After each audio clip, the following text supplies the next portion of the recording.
Well, Andrew, the White House is confronting the spike in gas prices by telling OPEC it must do more to support global production and calling on regulators to scrutinize prices at the pump here at home. In a statement obtained by CNBC, White House National Security Advisor Jake Sullivan warns that if the rise in gas prices is unchecked, the global recovery could be at risk. OPEC and its allies did recently agree to increase production by 400,000 barrels a day. But Sullivan says, quote, at a critical moment in the global recovery, this is simply not enough.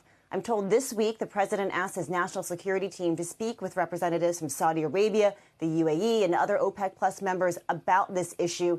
In addition, the White House is urging the FTC to monitor U.S. retail gasoline prices for potential illegal activity.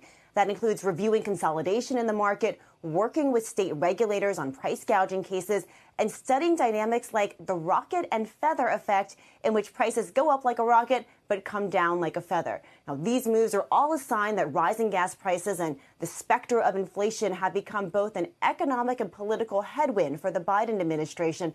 The White House here is trying to get ahead of this problem. And guys, I do expect the president to address this during his remarks about his economic agenda later on this afternoon. Back over to you. Elon, these are not new issues. I mean, these have been these types of issues around competition and fuel in this country have been raised for years.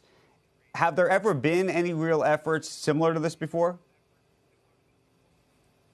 So I would say what the Biden administration is trying to do, or what they would say they're trying to do, is to leverage all the tools of government around this issue. We are in this position right now where even though gas prices certainly have been higher previously, we've seen them higher in 2014, 7 years ago, we're at a moment where they say the recovery is fragile. We see the Delta variant starting to surge across the country. You know, we see the recovery perhaps starting to falter, and they don't want that to happen for obviously economic reasons, but also because that's a bad look for the Biden administration. So we've seen them, issue an executive order or executive action on competition where they try to address consolidation more broadly across the market. You've seen them create a supply chain task force to take on some of those bottlenecks that are driving up inflation and creating some worry amongst consumers. And this is what they're trying to do now on gas prices in particular. And we are, of course, waiting for some inflation data today that could show that inflation may not be as transitory as Democrats are hoping.